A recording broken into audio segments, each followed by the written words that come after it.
السلام عليكم، كي دايرين؟ لاباس؟ جيسبر تكونوا بخير وعلى خير وبصحه جيده. اليوم جيت نشارك معكم واحد الوصفه اللي هي جد جميله وجد رائعه وغادي تعجبكم ان شاء الله وغادي تستافدوا منها. اذا كيف ما تشوفوا عندي هنايا فازلين، نتمنى يكون موضح لكم.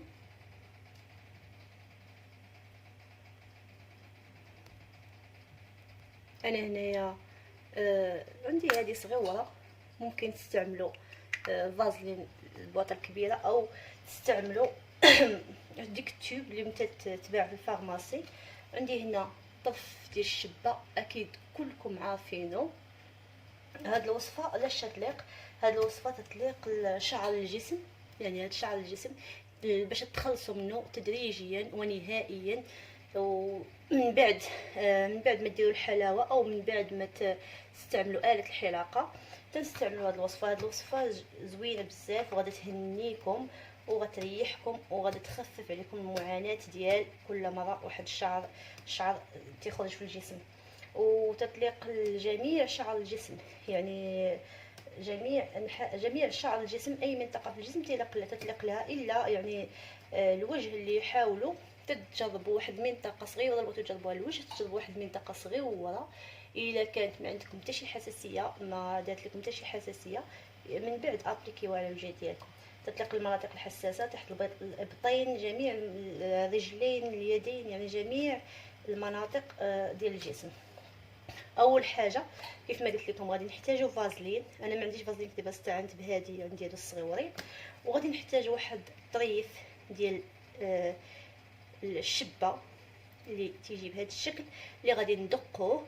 وغادي نحتاج واحد المكون اساسي واللي هو رئيسي في هذه الوصفه، اللي هو اللي غادي يهنينا من هذا شعر الجسم.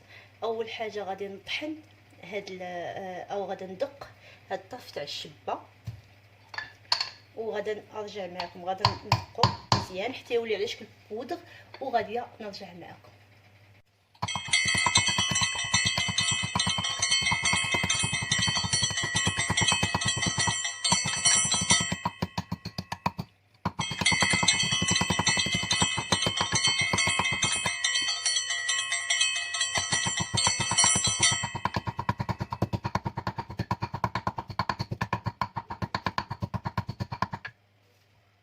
وهنا كيف ما قلت لكم حصلت على هذا الشكل، نتمنى يكون موضح لكم، نقرب لكم الصوره، يعني تكون على شكل بودغ.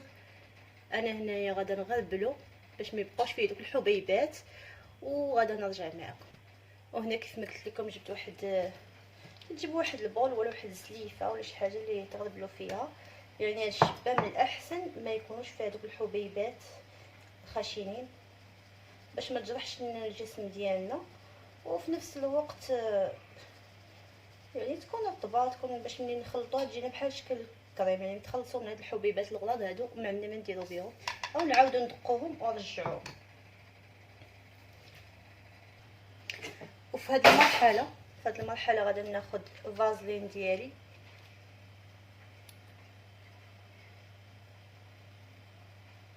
انا هاد فازلين عندي ديال الصبار. وهاد الوصفه بغض النظر على ازاله الشعر من الجسم والتخفيف منه، فهي واحد الوصفه اللي مرطبه للجسم ولشد ترهلات الجسم. يعني بما ان فيها الشبه راه وفازلين شد ترهلات الجسم، زائد انها تتبيض. يعني بالنسبه لتحت الابطين او المناطق الحساسه فهي تتبيض، تعطي واحد البياض لهاد المناطق.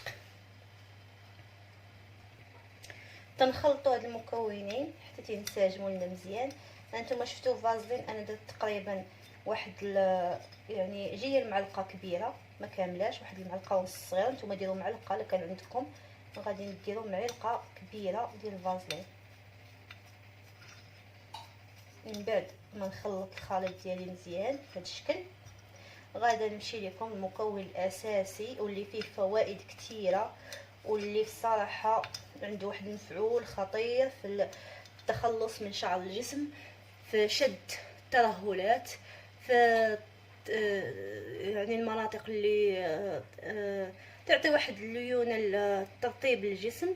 المناطق اللي فيها دهون تحيد الدهون. والمكون هو هذا، المكون هو فينيغر دو سيدر، خل التفاح.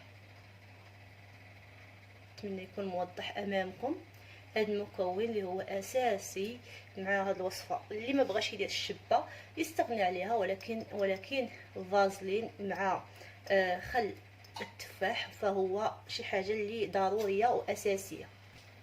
اذا كيف ما قلت لكم، هذا الفينيغر دو سيدر او خل التفاح غادي نحتاجو منه واحد نصف كاس صغير، يعني واحد الكميه لا باس بها.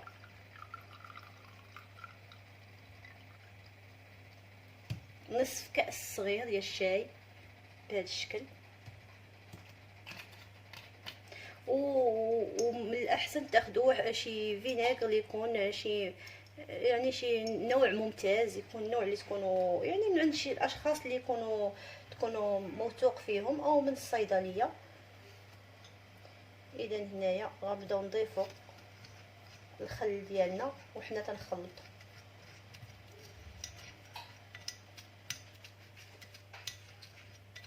تنبقاو مستمرين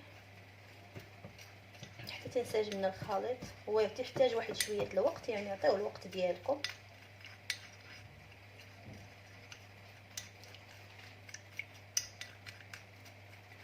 لان الفازلين والماء ديال الخل ديال التفاح اكيد راه ما غاديش ينسجموا لنا 100%، ولكن تعطيوهم الخاطر حتى تنسجموا لنا. صافي غنستمروا بهذا الشكل وانا تنخلط فيهم. وهنا تنابليكيو مزيان من بعد ما نزولوا شعر الجسم بالحلاوه او بالآلة الحلاقه، وتنبقاو مستمرين. يعني بعد ازاله الحلاقه تنستمروا او الحلاوه تنستمروا في دهن المناطق الحساسه وتحت الابطين او اي مكان في الجسم، يعني اليدين او راه تعطي واحد البياض خطير للجسم، تعطي واحد الليونه، تعطي يدير شد. اللي ما عندوش حساسيه في الوجه ممكن يستعملوا لوجهه. وراه الصراحه واحد نستمروا عليه لواحد لمده 10 ايام من بعد ازاله شعر الجسم. من بعد تنحبسوا المره الثانيه من نشيلوا ثاني شعر الجسم، تنعاودوا نفس الطريقه. يعني واحد راه حتى حاجه ما تعطيكم نكذب عليكم او يكذب عليكم الكذاب يقول لكم شي واحد راه نتيجه فوريه. يعني غادي تستمروا واحد على الاقل واحد من شهرين غتبدا تبان لكم النتيجه.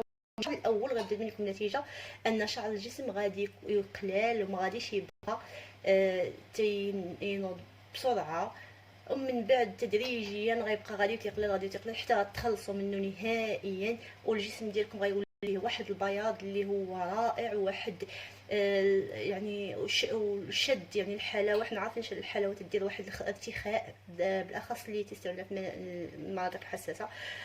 واحد شد الجسم اللي هو شد رهيب بين الشبه فيه والبياض تحت الابطين، ما تبقاش داك السواد نهائيا.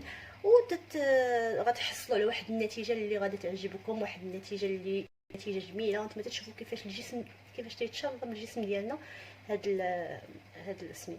وما فيه حتى شي ريحه اللي هي رائحه اللي كريهه او شي حاجه. الرائحه ديالو ريحه اللي يعني ريحه عاديه، ما فيه شي ريحه حتى داك الخل ديال فينيغر دو سيدر ما تيبقاش فيه الريحه ديالو. يعني مع الشبه ومع الفازلين تبقى واحد الريحه اللي هي عاديه ومستحبه. ونتمنى تعجبكم الوصفه وجربوها، ونلقاكم في حلقه قادمه باش نشاركوا اما وصفه اخرى واما في المطبخ او فلوغ او خرجات، يعني اي حاجه ان شاء الله غادي نشاركها معكم. ما تنسونيش من اللايكات ديالكم، الاعجاب بالفيديو، ما تبخلوش عليا باللايكات ديالكم. شاركوا الفيديو مع اصدقائكم واحبابكم باش تكبر اللمه. ومرحبا بكم في قناتي وقناتكم عالم نورا بالفاتحي.